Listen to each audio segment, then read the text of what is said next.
everyone, and welcome to another episode of Talk to Me Better, where we have a provocative look into the communication challenges of EU institutions and international organizations, brought to you by Kronos Europa.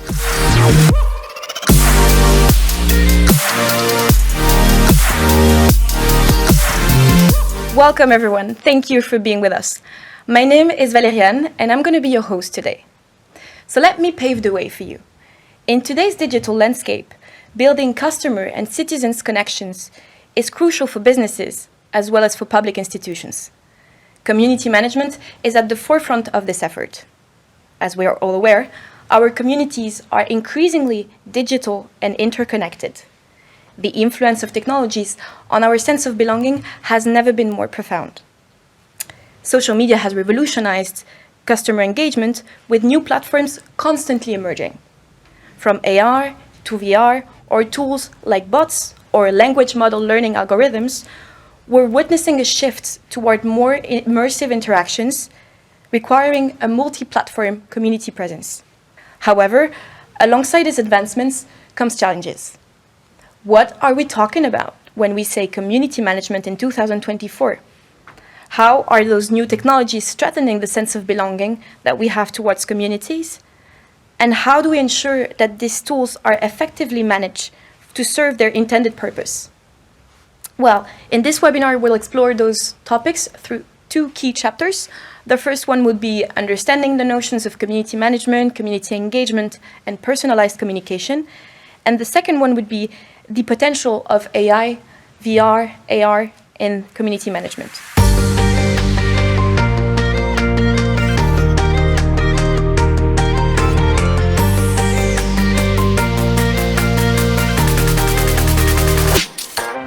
So to talk about those topics, I'm very happy to receive on set Manon, Alexis, and Marco.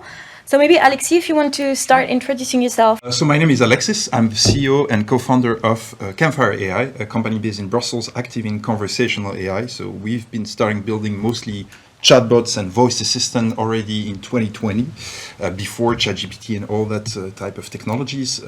We mostly focus on large institutions and companies that have a huge volumes of interaction, talking about communities. When there is a large community, there is a need of automating certain tasks, certain conversations. So we started doing that in 2020, and since the rise of ChatGPT lately, indeed, there is a boom in the market. So we've been active in different countries, Europe, but also the US, Asia, Africa, and Australia as well. So that's all around the world. All around the world. Thank you very much. Manon, maybe you want to follow and explain us who you are? Yes, thank you for inviting me. I am Manon, Communication Manager at BeInfluence Europe. We are an influencer marketing agency. We are working with more than 800 content creators right now. We are 35 experts in Paris and Brussels. I'm also a content creator for more than 4 years now, and also a community manager trainer. Thank you very much. Marco, last but not least. So yes, I'm Marco Di Gregorio, a consultant for Kronos Europa at the European Commission in DG Connect. Previously, I was working for the European Parliament, where I was also managing an interesting project with augmented reality. But now, more recently, in DG Connect, I'm responsible for a couple of platforms where we have thousands of users. So it will be interesting to share my experience with you on that.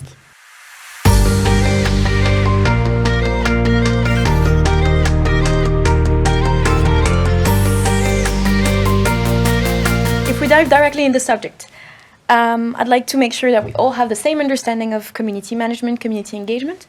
So Manon, maybe starting with you, what for you is the definition of community management and community engagement? How are they linked together? So community management is the art and the practice of building, engaging, and monitoring a community linked to a company, an organization, or a common interest. What's important to understand is the difference between the engagement and the management. So the management is facilitating and overseeing the interaction of the community members, and the engagement is the interactions itself. Do you all agree with that definition? Would you add something? Would you like to add something maybe? No, something that I want to stress is that indeed we do all of that, but again, because we have a need to fill. So in the case of an online platform with internal users, we need to support them. So we need to engage them, we need to offer them something, but to answer a need that is there. So would you say that need and link, creating link, for example, Yes. are the main keywords to define community managers. Absolutely. And also understanding the audience you have in front of you. Because when you have, in some cases, a lot of different type of users with different set of skills and even sometimes different age, so you need to target your strategy towards them. That's actually interesting. What is the target you're managing, the type of profile you're managing? So it depends. They tend to be internal staff of the European Commission, but also external, because we have some also external providers that works with us. Not all of them are tech savvy. Okay. So they tend to be people that know how to work on internal IT tools, for example, but in some cases we have people that are not very familiar with technology. So it is a different broad audience, and for each of them we need always to answer the same need of us. Yeah. Manon, you wanted to add something to Yes, I want to circle back to the word link, which is the key word here. Link is what connects people, so that's the heart of the community. And on social media, that's how engagement is important, that you have to see how the link is created and how it is the interaction that represent that link. But the management is monitoring it and learn from that interaction, from the link between the members, and draw a conclusion and then work better to have a better engagement at the end. So the link is really what's created between people, of course, but that's what you have to monitor as well. And how do you personally, as a content creator, not with your cap of content creator, not Yes. community manager cap, how do you manage actually that? How do you monitor, as you said, this link, engagement, this and what type engagement? of profiles, again, like Marco, are you Yes. dealing with? Well, the profile I'm dealing with is people who found me online, somehow on different platforms, who feel connected to me. And how I monitor it is like after posting a video or creating content or creating stories, I analyze the results, the comments, the likes, the saves. I also see what kind of video works better than others. And from there, I can say, like, for example, a specific video works better, then I'm going to replicate and see if it goes I'm going to replicate it and then see if the results are similar and then draw a conclusion from that. And also how I monitor the community is by engaging with them. It's not them engaging with me, it's me replying to those engagements, replying to comments, talking to people in stories, really sharing something with them. I would, for example, I can post stories about something that happened this morning. I could post a story about me being here, and people are going to answer to me and say, oh, good work, that's a good thing you're doing. And then from there, engagement is created, and then there's a connection, there's a link, and that keeps the link alive. Okay. And then I imagine that also with those analytics, you can also adapt the type of engagement you want to build. You adapt your content to what they need, right? Yes. Well, there's two things. As content creators, you want to please yourself and post content that you like, but you also want to please your followers and post content that they like. So you have to find the right balance between those two, because they're following me because I am me and I'm creating a universal line, but also I want to be able to give them the content that they like. So for example, for a recipe, if a recipe goes well, I will do something similar, but I can also try new things and see how they engage with it and if they like new things. And then from there, I took my content from a niche to a different niche. I used to be doing food only related content, and now it's more lifestyle, because people are actually connected to me more than they're connected to what's in my plate only. So the challenge is, from what I understand right now, is to really keep the trend and understand your followers, understand their needs, understand what they want, so you can quickly adapt your content, right? Yeah, it's understanding why they're following me and why they're following someone. Okay. It's always the key question. For example, for a company, for a brand, for an organization, for a content creator, you have to try to understand why they're following you and what they want to get out of it. And then from there, of course, you adapt your content. You still have to keep key content to explain what you are, what you do, what your service is, but you also need to please them and give them content they're going to engage with. Marco, is this also the definition the key challenges you would say you have when managing those platforms you manage? So you need to imagine that we have one of the platform called Newsroom, that is the corporate platform for the creation of content and dissemination of newsletters within the European Commission and also externally. But not only that, because with this tool, the other institutions are communicating to the European public, for example. So we have these thousands of users creating content, And they need support, first of all. So we need to be able to answer their needs, sharing good practices with them. So different type of needs and different type of audiences. So the challenge for me and the small team with whom I work is to offer, I will not be able to say real time, but very quick support, trainings, and to make these people feel part of a broader community, I think. So this will also work very well. If they understand that they're not a single user alone having to manage sometimes a complex system, but part of a community of users that is working with this platform, is something that will help them. And at the same time, we'll also reduce our workload behind the scene because we need to support them and we need to offer them a service in a certain way. So if we can help them to help themselves in some cases, it can also work very well. Do you sometimes use like tools that are more AI oriented, like in the back end, I would say, to facilitate your work? So not yet. So there is an internal discussion, not just at the Commission, but I guess everywhere, on the use of AI now to help internal processes. There are discussions at the moment, but we don't have yet an AI tool. There are several pilot projects that are going on, I know, from different institutions on how to apply AI on the work we are doing.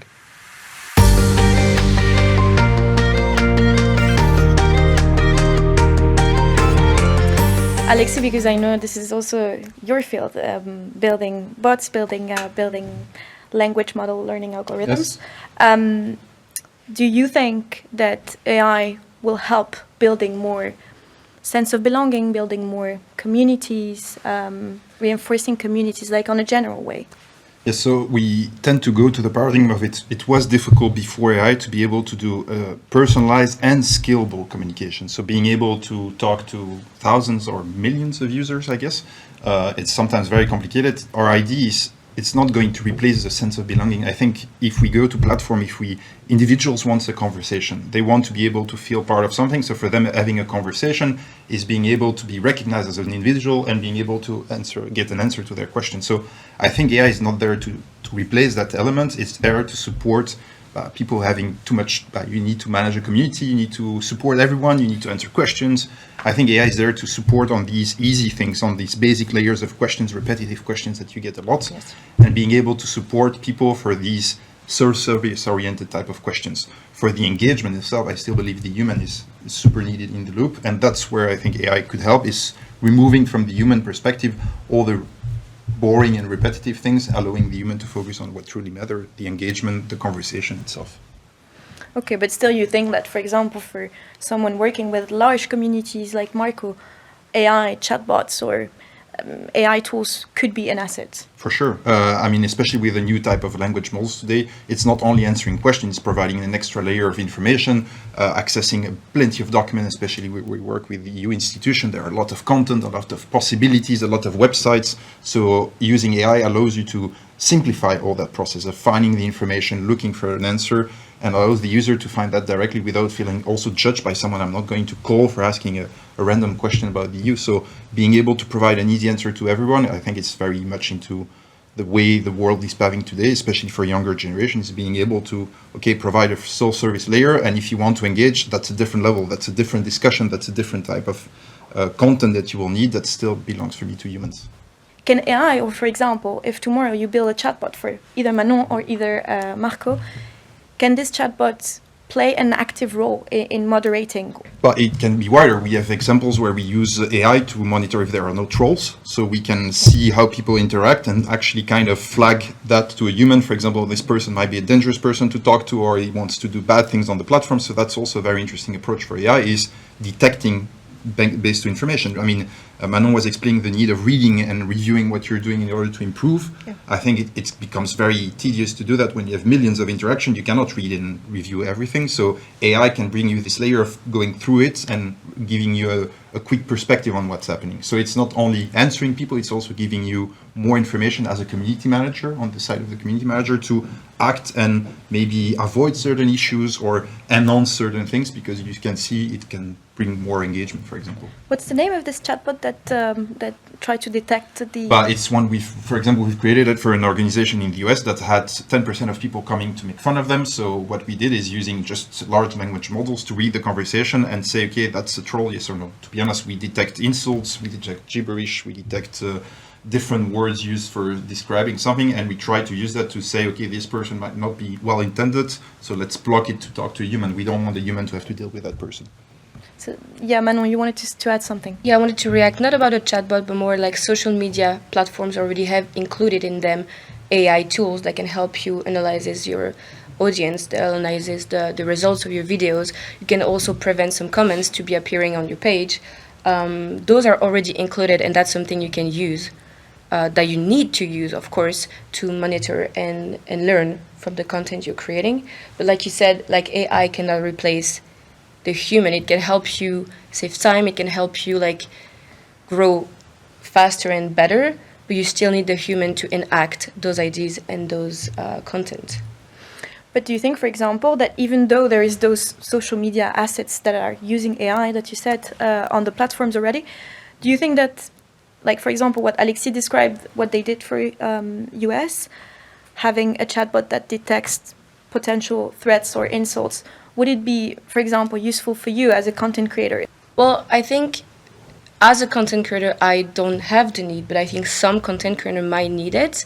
But like I said, like you can already prevent some hateful comments. You can already like sort through comments. You can say, like, if this word is appearing in the comment, you cannot show it.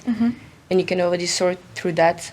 So I think it's already like helpful, but of course it's like if you're a content creator with like millions of followers, you might need something to help you handle all of this, because it's going to be bigger than you, bigger than what you can handle as a human. And I think also that the interest will be also in the way you can detect keywords today. That's pretty easy. But the sarcastic part, the small things that as a human you will perceive as something negative, it's more difficult. So I think large language models have this ability to go a bit further with this. And I'm not especially talking about content creation, but for an institution to avoid having people like saying wrong stuff. I mean, we see disinformation issues a lot lately. I think these are type of things AI could help support or do better. But yeah, that's a need for companies also to develop these technologies today. And I think that's clearly... Talking about that, I can maybe give you an idea of how we could use them internally, for example, for the project we have at the Commission. In the moment when we have a peak of workload, we could receive even 200 emails or requests of support or tickets, as you want to call them, per week. Quite a huge number. And 200 per week. 200 per week when we have a huge moment of workload. So of these 200, some of them are requests of knowledge or requests of support that is quite simple to answer. We need basically to redirect users to the knowledge base we have. But this takes a lot of manpower to do it, because I need to dedicate my time to reply via emails or to have a Teams call with this user. If I could rely on a chatbot, for example, powered by AI, that can redirect the user answering directly to where they can find by themselves the knowledge, or directly reply with a list in bullet points, very simply, this could save a lot of time for me and my team, give an answer directly to the user, and then free time for me to do something much more creative. So I could, for example, organize indeed a live session with them in real life, physically. I could organize something that is much more interesting than just replying via email. So I can see a great potential in these already now. But if you would, for example, apply that type of technology to reply to those requests, do you think you could still, and how would you like measure the success of if the ticket is successful or not? Would you let the chatbot completely measure it, or would you still want to have control? No, of course, you will need to monitor the quality of the answer of the chatbot, absolutely. So we cannot let them do their things alone. So we need to monitor what they're replying. We need to be sure that they're replying using the correct knowledge base that we have. But I guess that this can be done technically in a not so complicated way. This can be done. Maybe, Alexis, you know better. It's interesting that where we talk about AI, there are different layers of AI. So you can have what we talk, ChatGPT, for example, is a generative AI tool. So that means it not only understand your question, it provides an answer. So there, indeed, the quality of the answer is something very subjective and very difficult for an AI to analyze. It's a correct answer, yes or no. You need a human behind. Is it exactly what I wanted to answer? Is it giving all the information we need to give to the user? So you have that layer of generation of text. We use also technologies where we purely focus on understanding the question, and then we define what will be the answer, which means it's way more easier to understand or actually to measure, because your focus will be on the success rate of understanding the question, yes or no. And then we can get the analytics of, it's a percentage on the statistical system. So I'm 90% confident that this is the question I get, this is the answer I should give back from this question. The problem is that reading AI is not a good idea, because you will have what we call false positive or false negative. So you will have AI believing I'm 95% convinced that's the question, but actually that's not at all the question that was asked. So you need a human eye always behind to monitor the situation and correct the AI. Like a child, you will have to tell him, no, that was not correct, you should say that next time. And that's a learning process. So leaving AI by itself, I think it's not only a mistake, but also very dangerous, because you reinforce the own bias of AI, and you should have a human in the loop all the time.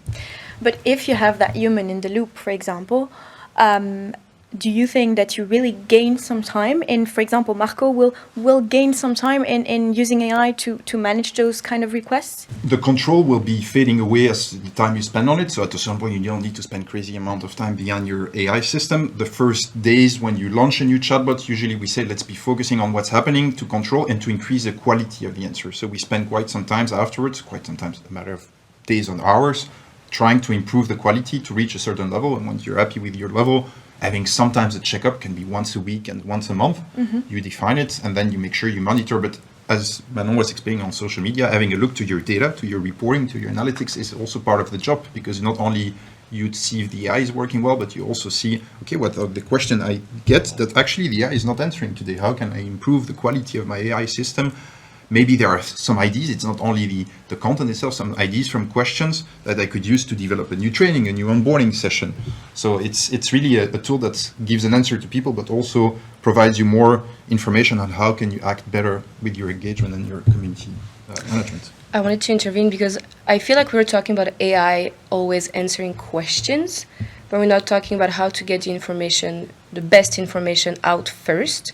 And I think as AI could help you finding ideas, how to get those ideas out, we still need the human touch. Like if European institution wants to connect with the youth, well, they need youth to talk to the youth. They need to be on the right platforms. They need to find the best ways to communicate with them. And like with BeInfluence, we've been working with them for 6 years on different campaigns. And that's how content creators can be helpful as well, to connect, to create link, and to give out informations. Because we always talk about AI answering the question after having the information, but we need somehow to get the best information out first. That will also reduce the need for AI to answer the questions, I think. I totally agree with that, because if you see, imagine you had an AI creating content, most of people will not identify to that content perspective, so you will need to have a human presenting the information, and I guess AI is more a support perspective. Talking about youth, we've been working on Discovery Youth, so that's the program that provides youth in Europe free train ticket, interrail tickets, when you're 18 years old. The issue was, okay, it's nice to promote it, it's about making campaigns, sending emails, explaining what's these tickets about, but then you have young people going to another country, losing their IDs, losing their train tickets. How do you support them constantly, 24/7, in 10 plus languages without having a team of 25 people in a room waiting for calls and emails to be answered? So I think AI is more like a support layer, and the creativity and the content itself should stay in the hands of a human. And you can use AI as a human to enrich your thoughts, but you will not use AI, or if you do it, you might not have the engagement you expect for it. And I think we can summarize that by saying that AI is not a one-size-fits-all approach. Yeah. Can maybe summarize that in this way, because there are so many possible use cases or scenarios where it would be wrong to say, okay, we can just transition everything to AI or to a very smart chatbot and take away the human, or at the same time, let's keep the human and don't go in AI. So they can they can complement each other. Indeed. For example, Manon, I want to bounce back on the project you said you did with the EU institutions with BeInfluence.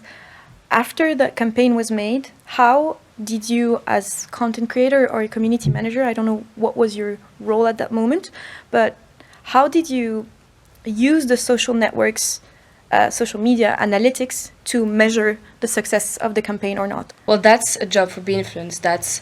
We gather all the information we can get from the content that content creators put out there, and then you monitor the engagement, the comments, the question they got from followers, and then we all summarize this and then give it back to the institution as a whole report. that's the service we offer. We create the campaign, but we also analyze the results to give the best result back to the company, to the organization here. Well, how it works is like the content creators gives back the data, and then with our own tool, we summarize it and then analyze it. That's what I do. Can it also help, like, during the campaign to assess the status of the community? Like, is the community engaged enough? Is it not? Do we have to do something else? Like, is it also a tool that can help for that? Well, there's also the tool, like we work a way to pick the best content creator. That's first and foremost the first step of a campaign, is to analyze the content creators following and then pick the best one for the campaign. And that's the tool we use also that can analyze this and help us pick the best content creators and create a campaign that's going to be very suited for the project. It's not just picking the people who are most followed. Mm-hmm. You have to understand that even if you have a big following, your engagement might not be good. And so you need to find somebody who's like has a right balance of all of it. I'm thinking that this approach can also be applied when you want to engage a user, an internal user community, if you have the time to do it, of course. So identifying power users, or the users that could be interesting to put under the spotlight, so that the person can share the experience with other users. So to create a sense of being part of a community is something that we're trying to do that with the platforms I manage. But of course, you need time, and the time can be free again by the use of AI. So it's what I'd be curious to. Especially because in the logic of Manon, there are also probably influencers that use AI to increase their number of followers and things like that. So being able, again, to have behind the data, there is a need for a human to check the data, because it's statistics, you can read it many different ways. So I think, again, AI is a powerful tool to provide you the statistic, the data, and then you need as a human to understand what it means and interpret that data to be able to take the right decisions, and being able to spot good influencer or probably some. That's what I was going to say. Yeah, it's important to analyze where the following is. So in which countries are your followers? That's important. But that's like AI can give you a bunch of percentage, a bunch of data, but you need a human expert to be able to analyze this and say, oh yeah, he has a lot of followers, but they're all in South Africa. That's not interesting for us. We need somebody who has followers in his own country so he can talk to the right person. Mm-hmm. So AI can help you gets data and analyze it, but the human needs to go over it. Again, that's what we said before. We still need a human to check the work of AI.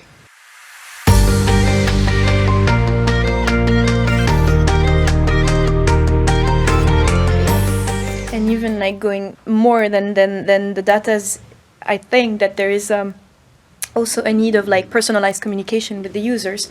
Marco, this is something you also pay, I think, very much attention that people really need. That's what you said before, that they really need some human interactions. Yes. They could not talk to a chatbot. And talking about personalization with the users, so I think that the worst approach will be just to communicate to a user that is faceless and nameless. So say, dear users. No, that's something that we always avoid. We try to avoid to do it. So not only just addressing, of course, people by their name, but also create moments where people can be considered human. So have moments where, by identifying users that can be interesting for us, we put them all together in an event, for example. So we try always to keep this human touch with them. It requires time, of course, and that's also why, for example, we create surveys. So we send them emails when we can through surveys, so we don't use AI until now. We try to understand what are their needs. So we always try to treat them as humans, not just a nameless community. So personalization is very important, yes. So they can ask the question. So don't you think it could be an asset to have a chatbot replying to these people? The difficulties that I see is also, sometimes it's difficult for us humans to understand what is the need of the user, really. So sometimes we have emails that we need to read 2 times or 3 times in order to understand what the user wants. So I can imagine the difficulty of a very smart AI in order to understand, or maybe the AI will give an answer that is not really tailored on what was the question at the beginning. So there are many edge cases here that we are just discovering now in the end. If a human has issues understanding something, don't think AI will be able to do it. Especially nuances and perspectives, and especially when people tend to explain their life when they have an issue. I want also to say that we have a case within a big company in Belgium internally where they use AI to answer all the HR questions, payroll questions, how much holidays do I have and things like that. And they say, okay, the AI now is capable of answering 95% of these questions really perfectly. So it does an amazing job. But the 5% remainings are questions about psychology, Anxiety, stress, burnout, things like that. You don't want AI to answer that. You really don't want AI to answer that. So what they did is deciding, okay, since you're spending 95% less time on answering these emails, we are going to change the 5% left into real life meetings. So now they say, okay, for the 5%, we take even more time because we think that's important to take more time. So again, AI is not there to replace humans. It's to take part of the job that could be affected to something that's really repetitive. I mean, answering all day how much days you have left on your holidays might not be the most fulfilling job neither, while helping someone who has a need for psychology support or don't feel a sense of belonging with this community or company is very important. So you can really focus your time on this and let AI handle the day-to-day easy part. So it's like finding the right balance with AI as like a catalyst for a sense of belonging, and at the same time also not taking the part that humans should have, right? Yes. But I actually have a question for you, Alexis. My question would be regarding this. Don't you think that at some point AI can really like distance everybody from... I think it's even worse than that. I think there are many companies and institutions that wants to use AI for the sake of using AI, and I do believe you should not use AI for certain cases. So I think it's always a tendency of companies and institutions to try to use new technologies to try things, which is very good, but in a way people will decide if it's interesting or not. So they will say, okay, I'm not interested, I'm not going to use it on the long run. So anyway, it's not something I want to use daily, and they will probably stop the initiative as well. So I heard about this story. To be honest, I was like, yeah, interesting. Is it something that they're going to sustain on the long term? I don't really think so. And talking about now the risk of using AI chatbots, for example, in an environment like this one, within the Commission, we have a new platform where we put in contact the Commission with member states, for example, related to a new legislation.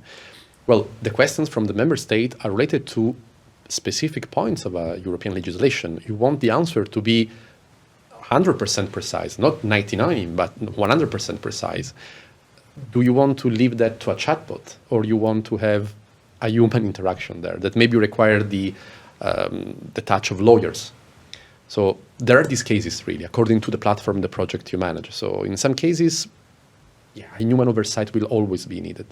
So then you will be more in favor of having more humans, so more people doing the job, than replacing by chatbot. I'm not saying that. I'm saying that there are some edge cases or some, anyway, cases where AI cannot completely replace the human. I think that's the point. So when we're talking about legal questions, it's true that the AI chatbot can go to look within the text of the legislation, but if this legislation have a direct effect on the life of Europeans or could have effects on companies, well, you need to be 100% sure that the answer given by the chatbot is correct. And there are cases that happened recently.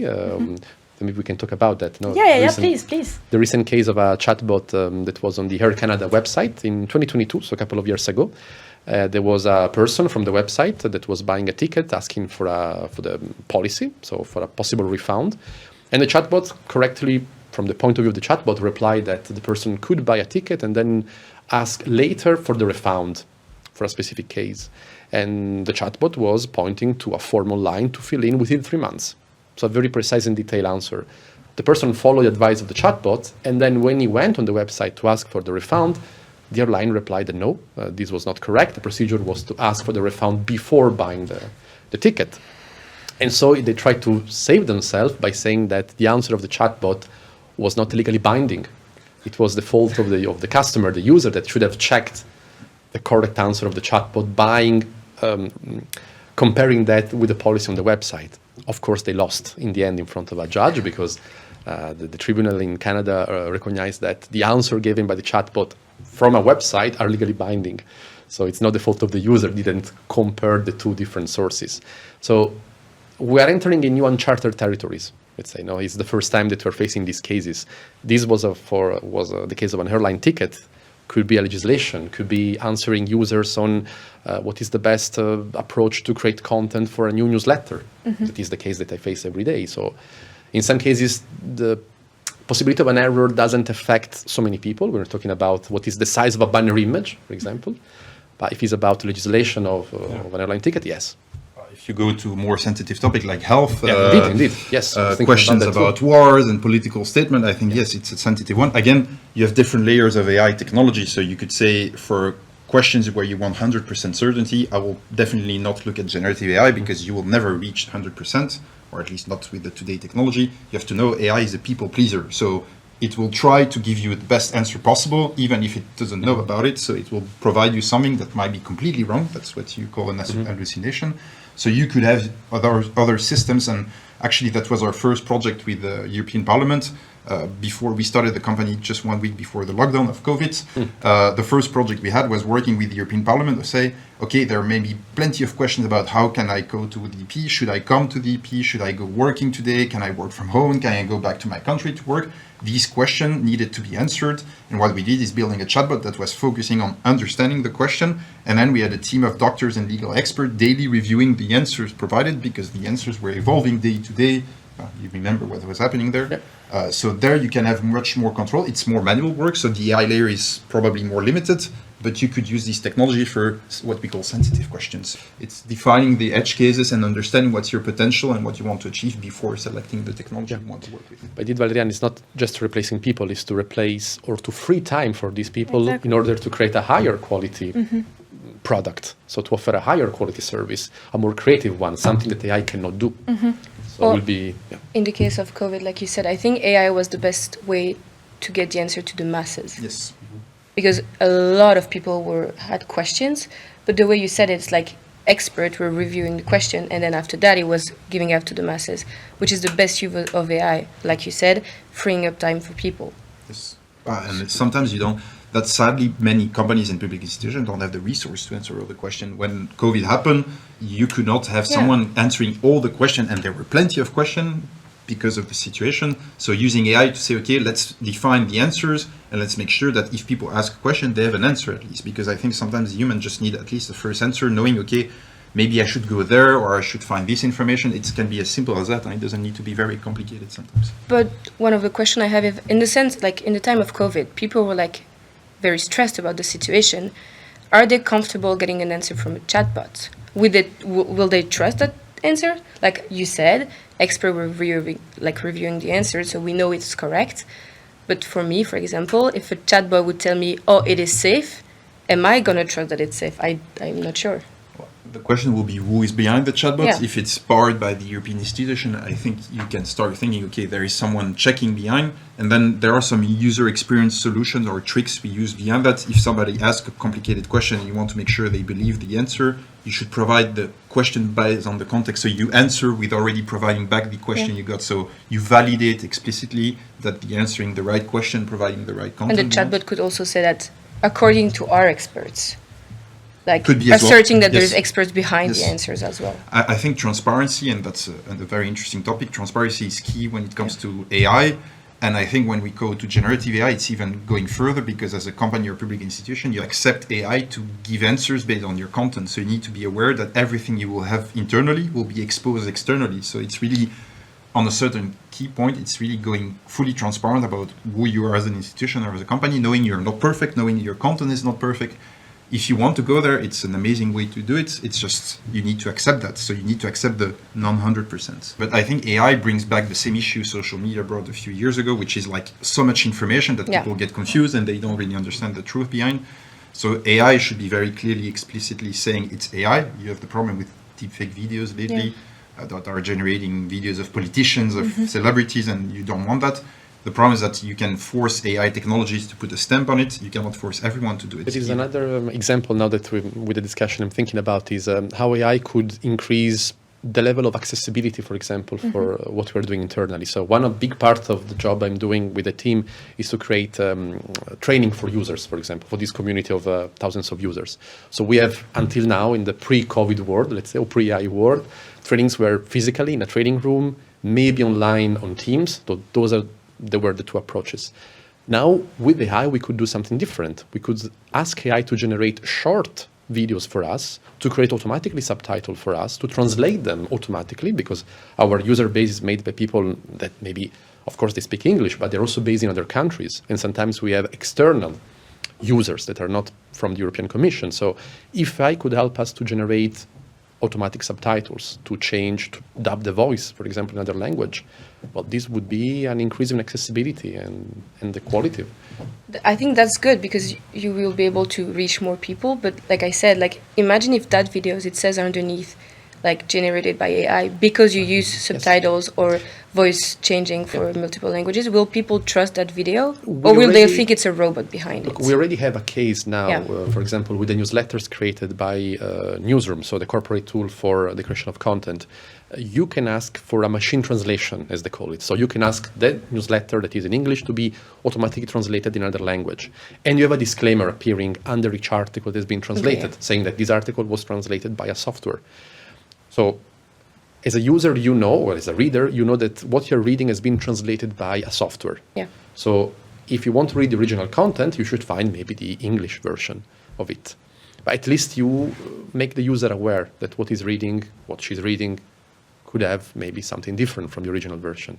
I don't know if we have a better approach than this. I think that's the best practice you could think of, because you need to, I mean, it's like seeing a video and then being able to understand the context of the video. I would love to be able to have more content I see, giving me some context before I read the content, so I would understand why I get this content and the reason why I see the content and why I engage with it. So I think AI should be mentioned.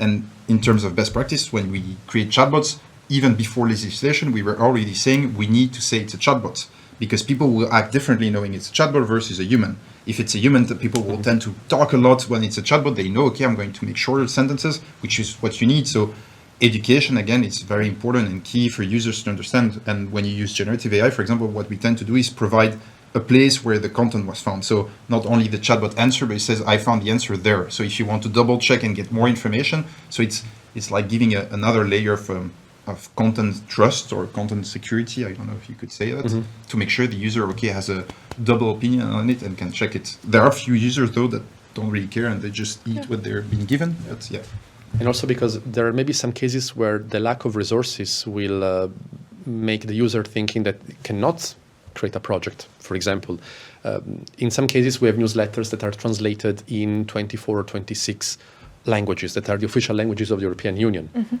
To translate those newsletters, either you have an army of translators that will have to manually then upload the text translated, or you use a software to do it, an AI-powered tool, for example. If you cannot do that, then maybe you decide not to do it at all. You just keep the English version and that's it, or maybe English, French, and German. No?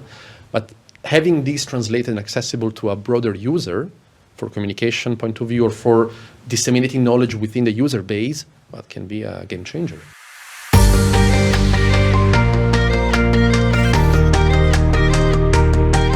We heard recently about the AI Act. We saw that the Parliament was recently on TikTok. Is it something that the European Commission is thinking about, implementing AI tools to facilitate community engagement? Yes. So what I can tell you is that there are several pilot projects that are at the moment going on within the European Commission, I'm sure also in other institutions too, in order to avoid an increase in these projects that are not coordinated. There is a tentative indeed to coordinate all of them. I still have the impression that there are maybe too many. So there is not a single common approach. That's my personal perception. But indeed, it's a very hot topic, yes, because everybody recognizes how they could improve the internal processes and the internal workload for all the stuff. So absolutely, there is an internal discussion right now. And more than AI, are they thinking about VR, AR? Well, I can tell you about a project that we were following within the European Parliament some years ago that was using augmented reality. It was a project designed for visitors of the European Parliament, visitors of the European institutions. In front of the European Parliament, Station Europe, that is the small old railway station in Place de Luxembourg, it was the entry point for visitors of the European Parliament. And there, Kronos was also managing the creation of a system to explain to tourists what they could see in the different buildings of the European Parliament. At the time we're talking about some years ago, it was pretty simple. With iPads, people could point their iPads to a maquette, so to a model, a little model of the different European Parliament buildings, and see what do you see inside each of them, their history, the famous people that maybe gave a speech there, all with this augmented reality. It was with iPads. So basically they had to point their iPads to the model and they could see, by moving the iPad, the building became transparent, basically. So this is something that we were already doing some years ago. I know we have a new visitor center for the European Commission just next to the Berlaymont building.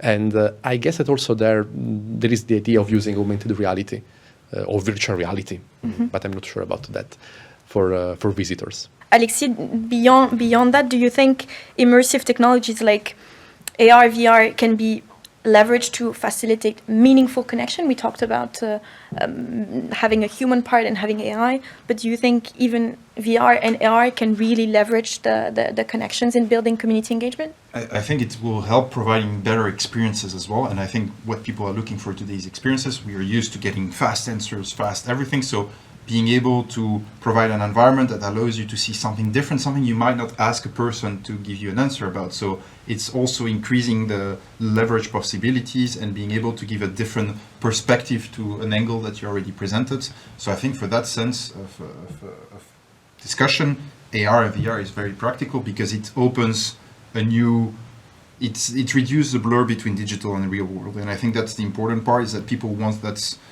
friction to be less and less present. It's like going now for robots. The next step in AI type of technologies is being able to feel that you're talking to someone and you don't feel it's a robot, you feel it's a human. So I think the blurry part, and I'm not sure it's going to last that long, but the blurry part is going to fade away, and using technologies, it feels normal to use AR and VR too. So it really changed the storytelling in a way. I think it increased the quality of the storytelling if you really use it in the right way as well. So using the technology for the purposes of doing something valuable and not just for the sake of technology. I can add on this, I think, on the terms of content creation, use technologies for the right thing and not for the pleasure. Well, I'm a content creator who are now using AI to create content today. But I think if you want to take it sometimes a step further, if you want to create like a whole set, a whole universe, of course AI can help you do that. But there's so many types of content creators, and I think some people will have a real need for it. Sometimes YouTubers, they create like real, I'm going to say live video, like live action or something. Well, AI is very useful in that. But on social media, short videos are doing better sometimes. So I think it is helpful, but not everyone will have a need for it.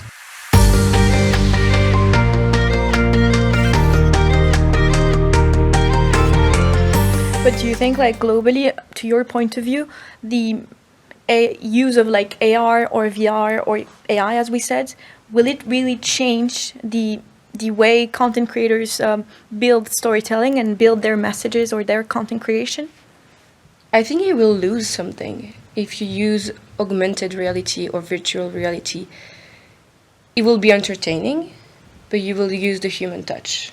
Somehow, I think people connect to you on a personal level on social media, and that's how they can connect from somebody who's, for example, in Connecticut, or who's somebody who's like in Australia, because you feel connected to them. But the more you're going to be in a like digitally altered reality, it's going to be entertaining, like a movie or something, but it might not be as engaging on a human touch, on a personal level. But there are some cases where using virtual reality could be interesting. For example, virtual visits of the European institutions, for example. Yeah. I know that we already have done with Kronos a project with the European Parliament where people could visit virtually, not just with augmented reality, with the iPad I mentioned before, but on the website of the Parliament. I've done it, I've tried it. Yes, it was very nice. So virtual visits of the European Parliament. So people could also understand the legislative process and the voting system. So this is something that can also increase, let's say, from a citizen point of view, the link and the relationship. The civic engagement and increase the sense of belonging towards the Yes. EU institutions, yes. There were also some false start in the past. If you remember projects like Second Life, for example, quite old, or other more recent virtual worlds where... Yes, indeed. So not all of them, they work. So in some cases there was, let's say, they were fashionable at a certain time and everybody was trying to be part of it. But then we realized that was not maybe the right approach to move everything on a virtual world where you need a computer or a clunky device to put on your face. So we need also to be careful not to jump on something that is no future. But I think for a brand or an organization or a building to visit, it is helpful. Yep. It is good content and people will use it. But as content creators, like on social media, they want to keep that human touch. But for brands and for organization and other things, I think it would be a really good idea to help people to visit a building or to be able to feel like they're there, they're inside of it without moving from their home. But for example, Manon, I know you're a TikTok ambassador for 2 Belgian brands. Yes. Are those brands asking for you to use, I don't know, new technologies, AI, or are they asking for that, or are you completely free to do whatever you think is best? I am completely free to do what I think is best. And one of the brand, Deleuze, said to me when they picked me, is they say, we picked you, for what you bring in your videos. And that is just me. It's not AI, or it can be like a gimmick or something, like something written on the screen. I'm adding some emojis, some text to make it understand better from the people. But what makes the video working, I think, is me. For example, I created a series that's called 30 Things Before 30 Years. And the first video, the results were crazy. I think it was entertaining and interesting, of course, but I wasn't expecting those results because people could connect to it. And I could ask an AI tool to give me ideas to make like the list. But if I'm not in those videos, if I'm not making the experience, if I'm not sharing this from my point of view, from the personal point of view, it's not going to work. One of the best advice that somebody gave me one day before I started was imagining a pyramid, and the main focus, like the biggest focus, is my main content. For me at that time was food. But she said that to make people climb the pyramid, to arrive at the top of the ladder, you have to inverse it and understand that people are interested first by the people. So they connect to you, and then they will connect to like what's around the content. Cooking, shopping, going like your kitchen, and then they will be interested in your recipes. So my content evolved from that now, but that's the main focus I understand was give a little bit of yourself, and then people will connect to you, and then they will be connecting more and more and more about what you talk about, what you're passionate about. And I think this can be used for a lot of businesses, for a lot of brands. Brands today understood that, and I think it's working well. I think if you ask people why they're following a brand, they might not know, but they could say like, oh, I'm more following like the founder of that company because I'm interested of the story he has to share, how he created the business, not the business itself. Like you can say, for example, at BeInfluence, when I arrived, I analyzed what was happening on social media for us, and I said, let's find a way to connect with the creators, with the people. So I started to talk about my colleagues. I started to create like caption videos about content creators, doing interviews, finding the human touch to connect with the people, and not just say, oh, we did such a campaign, which is interesting, but that's not how people connect the best way. They connect with each other, they connect with people. And AI can help you edit videos.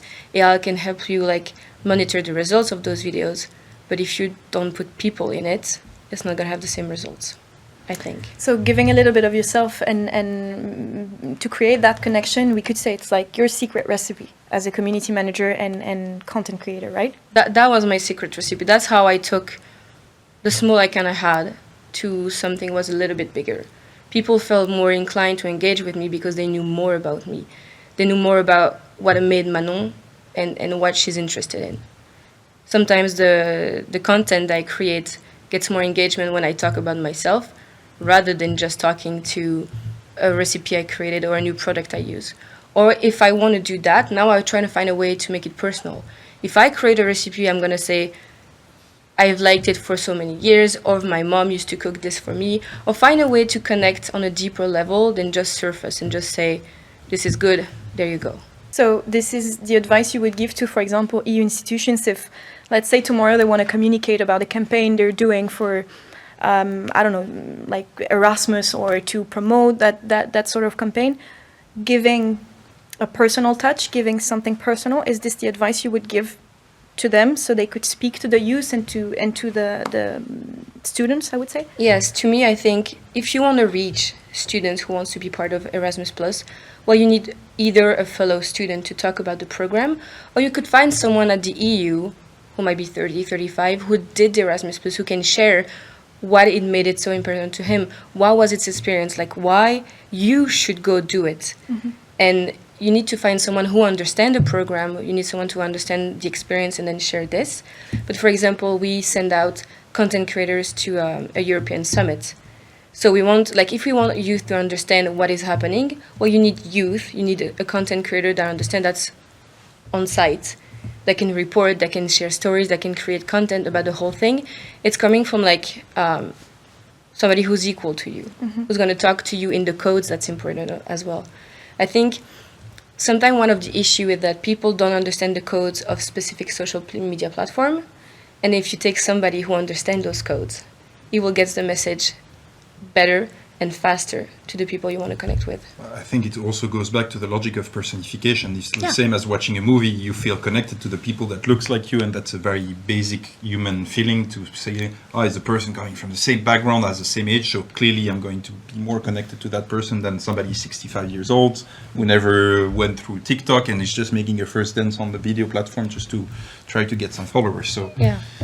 But as a content creator and somebody who works in an influencer marketing agency, that's what I have to say. Sometimes people are like, oh, we don't want to hire content creator for a project, or they don't understand the use of influencer marketing.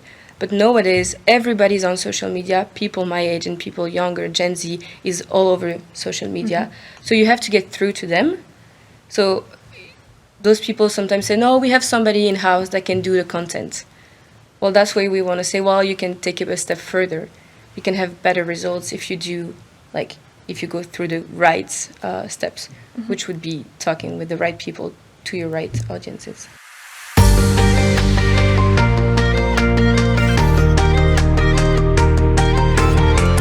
This is a challenge you had to face, Alexis, when you had to deal with the campaign. I think it was for EU that Campfire.ai did about, you mentioned it a bit before, the Interrail tickets. You had to talk to the youth through this campaign. Yes, but the campaign part was not managed by us. What we were supporting was more what was happening once they get their tickets, because it's a long process to get your ticket first. So you need to give your ID and all these type of questions you could have getting the tickets, and then you're traveling. So the idea for the commission was to say, okay, we want to offer these tickets, but we want to make sure that the people feel safe because it's from us. So, I mean, as a citizen, I expect my government or my supranational government to be able to provide me something that works. And if I have an issue, I can ask them to support me. So there we help them, making sure that they had, I think, 100 to 150,000 students or young people per quarter getting these tickets. So there were a big volume of people asking questions. I lost my ticket. I went to this country. I want to book that train. How is it happening? So there,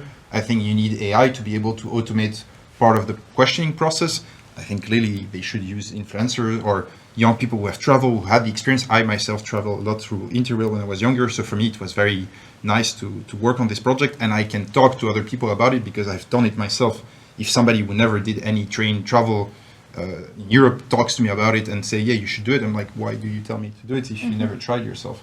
So I go back to what Manon is saying. You need the personification to talk to these people. So that's the campaigning part that's, I think, very important as well. During their trip with Interrail, were they able to also ask questions to chatbots like, okay, I'm stuck, I would like to change my train, blah, blah, blah? Yeah, that was the whole point. So it was before and during the trip? Yes, actually before, during and after the trip, so feedback generation as well. The logic could go even further, giving them travel advices or perfect trips to try. Their generative AI, for example, is an interesting one because you could provide content behind, and the AI could say, if you're interested in culture, maybe you should focus on these cities and these type of places instead of just letting you travel everywhere.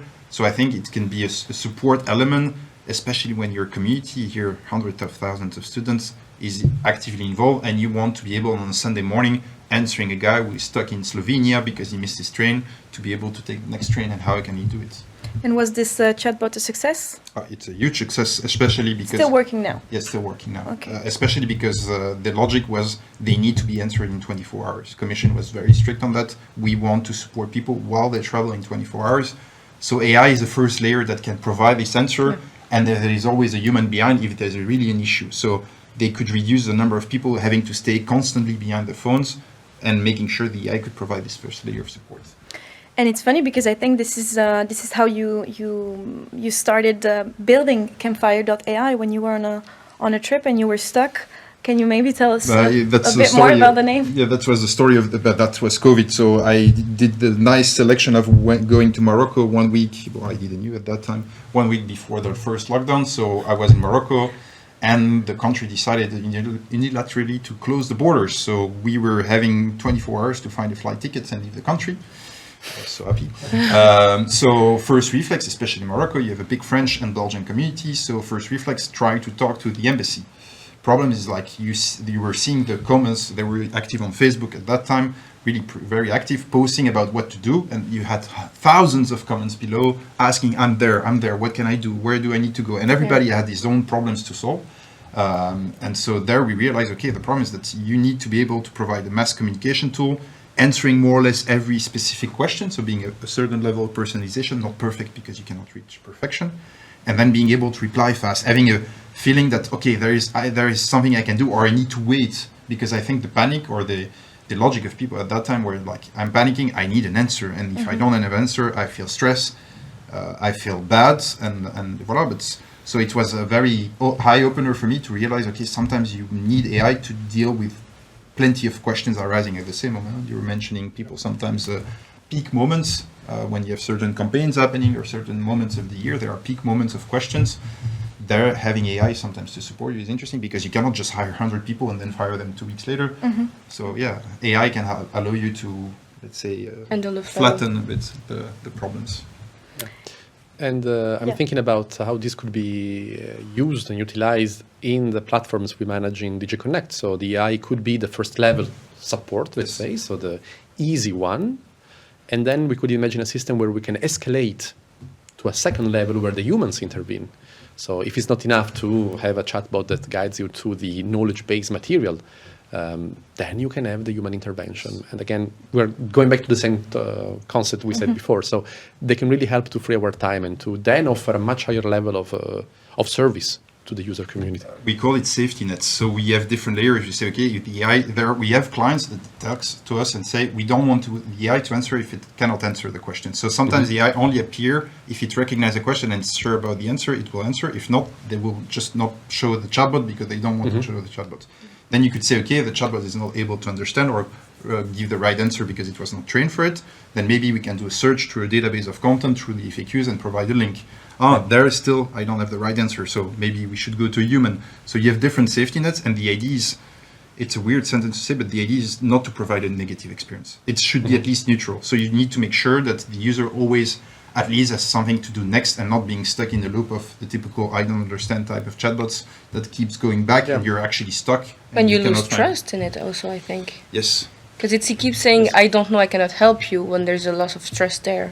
Yeah. Yes. And I also think that will be important, that's my point of view, to always offer the option to opt out, let's say, from the use of the chatbot. And so to be able to say, okay, I want to talk to a human. So I know that there is a chatbot, but I want a human interaction now. So what we have in the commission are the functional mailboxes, we call them. So they're like email address that you can reach out and to have the team replying to you. In some cases, people just want to skip that and go directly to me or to my colleagues. They don't want to pass through the general mailbox. So this should remain, I think. So we cannot just say to people, no, you have to pass mandatory through the chatbot. I think that we need always to leave the option to reach the human if they want to. Hopefully, will be less and less used, let's say, as a first level, but I'm building chatbots all the time, and when I have a complicated question, I know directly when I'm talking to a company, so I will just say, talk to a human, we call it offload it to a human, so the AI drops you and then you go to a human. So most of the time when I know a question will be too complicated for AI, I'm already directly saying I want a human, because I'm not going to wait you to understand you cannot answer my question and then give me a human. I think AI can be very powerful as directing people to the right support. We have plenty of projects and discussion with hospitals where they have an issue, people calling various numbers like oncology, any department. The logic is here, how can we use AI to at least make sure we know what they want and we can direct them directly to the right person. And as easy as that, you don't need to provide an answer, it's purely understanding and dispatching information, which is already very powerful. So we've seen a lot of practical applications up until now, but we're unfortunately reaching the end of the webinar. But I just wanted to ask you if maybe you have questions, Marco, for some panelists, Alexis for some of the 2 panelists you have in front of you. Yes. So maybe I can go for Alexis one question, like if a big European institution like the Commission wants to introduce chatbots, like the one that you create and you manage, what are the steps? Like, is it required to create a huge knowledge base first? We need to do a big cleaning of what we already have. So how does it work technically? So the first step will be making sure you have a right business case as well. I mean, when I call it business case, is understanding what do you want to achieve and do you have the right expectation with the technology you want to use. We've mentioned multiple times you can use generative AI, but you have other types of AI you can use that works pretty well and that doesn't need to be monitored as a generative AI model, for example, will be. So that's step one, understanding the context and making sure that we can provide the expertise on giving you feedback on saying maybe you should adapt your way of thinking or maybe you should think about this technology instead of this one. I think that's step one. Then once you have that step done, indeed, having the right data sets, that's very important and very sometimes complicated for institutions and companies to understand, is that without the data sets, it's difficult for us to provide something very qualitative. Is it the knowledge base that's correct from the start, or is it also the list of questions you want to be able to answer? You have to know that many companies struggle saying, okay, that's the top 100 question we need to answer. And that's for us very important, especially because when we train an AI model, a big step for us is usually getting a set of these questions, feeding it to the AI model and saying, okay, these are the questions we get, please start answering these questions. So if we don't have that, we need to start from scratch, spending more time building this data ourselves and then feeding it into a machine and having more layers of iterations to get to a certain quality. So the data preparation is an excellent step. And then once you have that, you actually start building your system. And then it's a huge part of testing. So once you have something live, don't expect it to be 100%. Again, it's a statistical problem. You need to go from 75, 80% quality to 90, 95% quality. I think more than 95% today is difficult. So reaching that needs human to check the conversation, review what's happening, correct the content that's provided. So your knowledge base might not cover certain questions people ask. You should add that content. So that's why we call today content scientists. So you have people behind that are measuring based on the results, that are trying to understand what content do I miss. So what bridging the gap between the question and the content. And so many companies focus on their content like it's perfect, but then when you start asking questions, you realize actually my content is not perfect at all. There are gaps in my content. We've tested it. We have a generative AI chatbot on our website. I was asking sales questions. I was trying to see, okay, why should I work with Campfire? The answer of the chatbot were, for me, not perfect. So I was like, okay, how can we make sure the next time it's perfect? So I created more content about it specifically to feed the chatbot and the AI with more information. So next time somebody will ask, it will provide a better answer. So testing is I can imagine important. user cases with the platforms that I manage where this could be absolutely applicable. And I have a question for Manon as well. So I wanted to understand, because indeed you're talking about the idea of not using too much AI in the content creation process, which I truly value. How do you keep that authenticity as a human? How do you differentiate yourself from other content creators? How do you make sure that they follow you and not follow somebody else who is maybe better equipped with better cameras and better systems? So I think it is true that there's a lot more of content creators every day, like new profiles appear all the time. But I think what makes a content creator doing well is themselves. Like people will connect to you and who you are and your authenticity. But for example, if we are creating a campaign for BeInfluence for a client, we might use like 5, 10, 25, 30 content creators. They all have something different. They all have to talk about the same subject or the same information. But what's different is how they're going to translate those information and how they're going to communicate it. That's what we value. We value their authenticity and their connection to their audiences. And the key element there is themselves, who they are and how they're going to do it.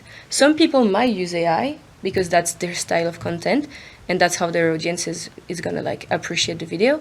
And some people will do it something very simple, very clean, very like straightforward content.